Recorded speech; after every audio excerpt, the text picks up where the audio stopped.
Bienvenue à toutes et à tous. Aujourd'hui on va parler du matériel pour débuter en finger skate et on va en profiter pour faire un petit tour d'horizon des divers fabricants.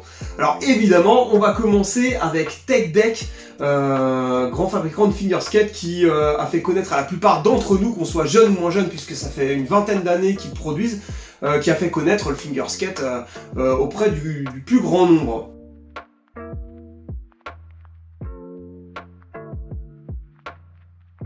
Si justement vous faites partie de ceux qui connaissent Tech Deck depuis longtemps, c'est important de préciser que la marque a su évoluer ces dernières années, surtout au niveau du format, c'est-à-dire qu'au départ on était sur ce format-là, celui qu'on a tous connu, je vous montre ça en gros plan, le format de 25 mm qui était très petit, trop petit, qui avait été délaissé par les autres fabricants, qui était passé à du 28 mm, ce que Tech Deck a fait il y a finalement peu de temps. Voilà, ici c'était déjà beaucoup mieux, et très récemment, ils sont enfin passés au standard actuel qui est de 31 mm, voire 33 mm, ce qui est beaucoup mieux, plus adapté à la pratique du finger skate.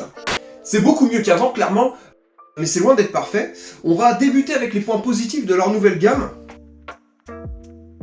Alors premièrement, la shape pour débuter est parfaite, c'est-à-dire qu'elle est très accentuée, le nose comme le tail sont très relevés, ce qui donne plus d'amplitude lors du pop, donc voilà, c'est un avantage. Deuxième chose, et c'est une des grandes forces de Tech Deck, c'est leur collab avec les grandes maisons du skateboard, donc c'est-à-dire que vous pouvez rider des planches, voire des pro modèles, en tout cas avec des visuels officiels, donc ça c'est vraiment cool. Et troisièmement, un point vraiment important, c'est le tarif, 5 €. En premier contact avec ce hobby, c'est clairement imbattable, ça vous permet de vous faire une idée à moindre coût, on va dire. Mais comme je le disais, passez vos premières heures de finger skate, c'est une board qui va plus vous ralentir qu'autre chose. Alors pourquoi? On va regarder ça en gros plan. Première chose, les roues. On est sur des roues sans roulement, en plastique rigide, qui glissent mal, qui roulent mal, donc voilà, c'est clairement pas l'idéal, même si c'est pas catastrophique, voilà. C'est un peu la même chose concernant les trucks, la qualité est plus que moyenne, ils sont un peu lourds en plus. Troisièmement, et là ça se complique, les bushs, donc les gommes qui sont ici, sont de très mauvaise qualité, si vous avez de la chance, donc c'est pour dire. Dans les dernières générations, les bushs sont en caoutchouc souple, donc ça pourrait le faire, sauf que la qualité est pas au rendez-vous. Et si vous avez moins de chance, comme ici, là on peut le voir, ce sont des cylindres en plastique rigide, ça c'est catastrophique, parce qu'ils peuvent pas remplir leur rôle de gomme. Des bushs de qualité en finger skate, c'est primordial, c'est ce qui va donner du tonus, de la souplesse à votre montage, donc voilà, on peut pas s'en passer. Enfin, quatrièmement, le grip, donc le grip Tech Deck classique qui se rapproche de ce qu'on voit sur un skateboard. C'est le pire qu'on puisse imaginer pour débuter en finger skate parce que les capacités d'accroche sont complètement médiocres. Au vu en plus du poids du montage qui est relativement lourd, c'est problématique lorsqu'on débute.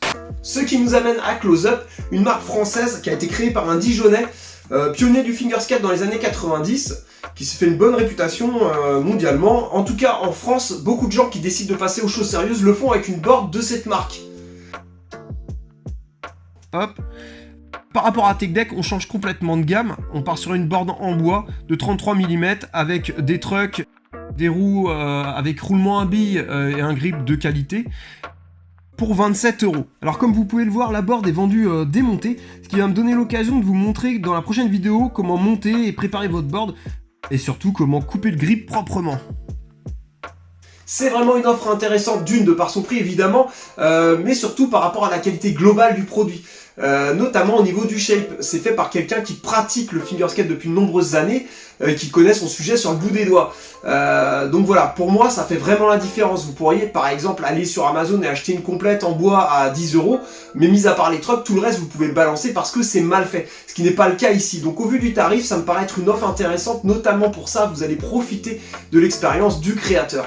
Alors évidemment, à ce tarif, tout n'est pas parfait, il y a quelques petits détails, notamment au niveau des gommes qui s'usent assez vite, ou le visuel, je vous conseille de passer un petit coup de vernis, un color simplement pour le garder en vie un peu plus longtemps. Mais ce qui est clair, c'est que vous en aurez pour votre argent. C'est une board qui va vous permettre de progresser et même de pratiquer plus tard lorsque vous aurez un niveau plus avancé, de pratiquer dans de bonnes conditions. Autre détail important, les trucks sont standards. C'est pas toujours le cas, c'est vraiment appréciable. Vous pourrez faire évoluer votre setup en changeant les gommes ou y mettre des roues d'autres marques. Donc voilà, c'est vraiment quelque chose d'important. Une autre offre d'appel pour débuter, c'est la complète de chez Bolly, la marque low cost de Berlinwood. À moins de 20 €, vous avez une complète d'une qualité tout à fait correcte. Le seul problème, c'est que là, les trottes ne sont pas standards. Donc, pour faire évoluer votre setup, ça va être plus compliqué de trouver des roues compatibles, etc. Offre comparable, par contre, à celle de chez Close Up, c'est celle des Anglais de chez Skull Fingerboard qui proposent des complètes vraiment de bonne qualité. Le problème, c'est que les frais de port sont anglais eux aussi, donc ça va vous revenir plus cher. Donc à qualité équivalente, je préférerais, si j'étais vous, la board de chez Close Up. Après, c'est une histoire de goût. Faut aller voir. Voilà pour les offres qui me paraissent les plus viables, les plus judicieuses pour débuter. Après, si l'argent n'est pas un problème, vous pourriez décider de partir sur des montages plus onéreux, des complètes du type Berlinwood, Yellowwood ou encore Flatface. Je vous le déconseille dans le sens où c'est des produits qui s'adressent à des gens qui ont déjà un niveau avancé. Elles sont pas là pour vous faire passer du niveau débutant au niveau intermédiaire.